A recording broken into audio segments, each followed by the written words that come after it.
My name is Renee Allen, and today I'm going to demonstrate how to quilt this design using quilt foot on my Bernina sewing machine with these templates.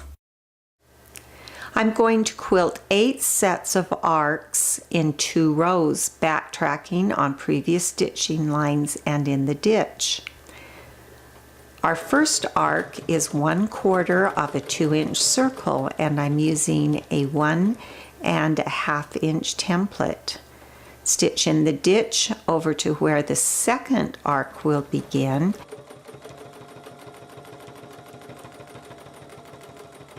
Be careful to keep the edge of the foot against the template or else you go crooked. You can see that I had to undo a previous stitching line. Now we're coming down with the third arc, 1/4 of a 6-inch circle and a 5½ inch template. I'm going to go over to the final set of arcs on the first row. In order to do that, I'm backtracking up that last arc of the previous set. The arcs are longer than 1/4 after the first one because they cross that line. My marking lines are spaced 3 inches apart. I have to backtrack along the previous stitched arc, and I can use that template to make it straight, or I can freehand it.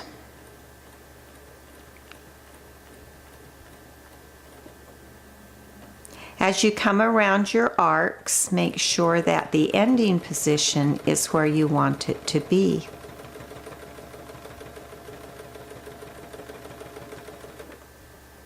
You can adjust the template a little bit if you need to make it end correctly.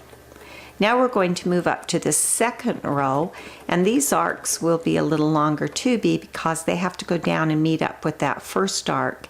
And now instead of ditch stitching, you need to backtrack on those previous stitched lines.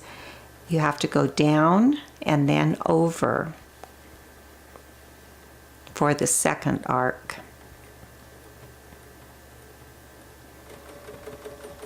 Then we go back up and stitch in the ditch to get to the third arc.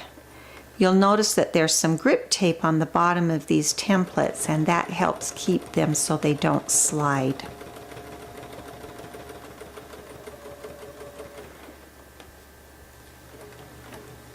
Have to backtrack up and then do the 2-inch circle. Again, we go backtrack on. This time I'm going to freehand. When you backtrack using variegated thread, usually the thread is not the same color on the backtrack. That's a disadvantage. Then stitch up your previously stitched line and back down. Then repeat that process 2 more times and you have your design completed.